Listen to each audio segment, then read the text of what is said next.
पुढे पुढच्या बातमीकडे. हुंड्यासाठी छळ केल्यानं 23 वर्षीय विवाहितेनं आपलं आयुष्य संपवलं. प्रिया शुभम ढगे हिनं विहिरीत उडी घेऊन आत्महत्या केली. राहाता तालुक्यातल्या एकरुखे गावातली ही घटना आहे. सासरच्यांकडून घर बांधण्यासाठी 4 लाखांची सातत्यानं मागणी केली जात होती. 2.5 वर्षाच्या मुलाला सुद्धा हिसकावून घेतल्याचा आरोप करण्यात आला. तर माहेरून पैसे घेऊन ये असं म्हणत 2.5 वर्षाच्या मुलीला हिसकावून घेत तिला माहेरी पाठवून दिलं आणि प्रियानं माहेरी आल्यानंतर विहिरीत उडी घेत आत्महत्या केली.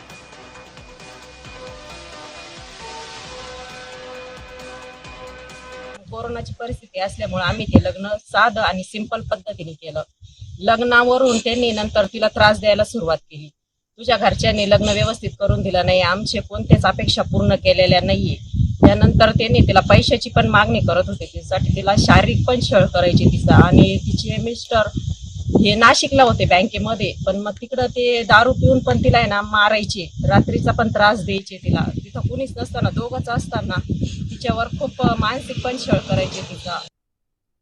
मी तिला फोनवर बोलले, बाले तू टेन्शन घेऊ नको, बाले बर का तू टेन्शन घेऊ नको. तिला सपोर्ट देत राहिलो आम्ही, पण ती खचतच चालली. आणखीन तिच्या तोंडा पुढं डायरेक्ट म्हणायचे प्रियाने चोरलं, प्रियाने चोरलं. ते खचायची ती.